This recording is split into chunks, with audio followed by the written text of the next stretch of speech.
हाँ, एक हमारे गाना बहुत मज़ेदार है और बहुत मस्ती वाला हंसने वाला गाना है। और वो मैके ससुराल के ऊपर है।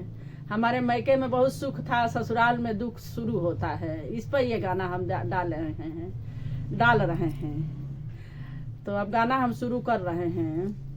अरे नैहरा में रहनी त बबुनी कहाईनी हो, आ बुचिया कहाईनी, आ दुलारुई कहाईनी, आ खेले के मिलल गोटी रे निरा महिया, खेले के मिलल गोटी रे निरा महिया, खेले के मिलल गोटी रे निरा महिया। आ ससुरा में गईनी तो फलाना बो कहाईनी हो, चिलाना बो कहाईनी हो, आ पोवे के मिला रोटी रे निरा महिया, पोवे के मिला रोटी रे निरा महिया, पोवे के मिला रोटी रे निरा।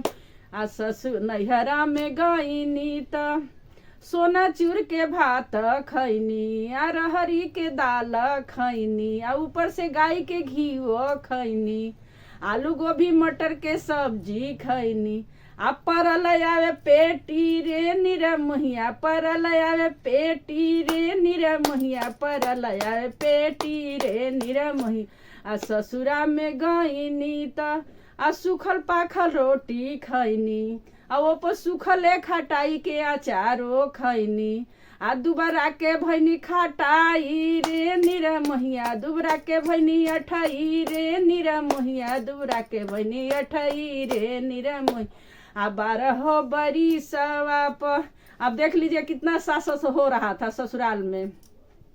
12 बरिसवा पर आ पिया मोरे आइले हो, आ सैया मोरे आइले हो, आ सुतेले खरिहानी रे निरा महिया, सुतेले खरिहानी रे निरा महिया। आ सासू ससुर के चुपे गईनी जगावे हो, सासू ससुर के चुपे गईनी जगावे। आ देला दू चार गारी रे निरा महिया, देला दू चार गारी रे निरा महिया, देला दू चार गारी रे निरा महिया। अवे कहीं जे गाड़िया के आ 3 गो डराए बर, ये कहीं जे गाड़िया के आ 3 गो डराए बर। आ चलावे पर पारी रे निरा महिया, चलावे पर पारी रे निरा महिया, चलावे पर पारी रे निरा महिया।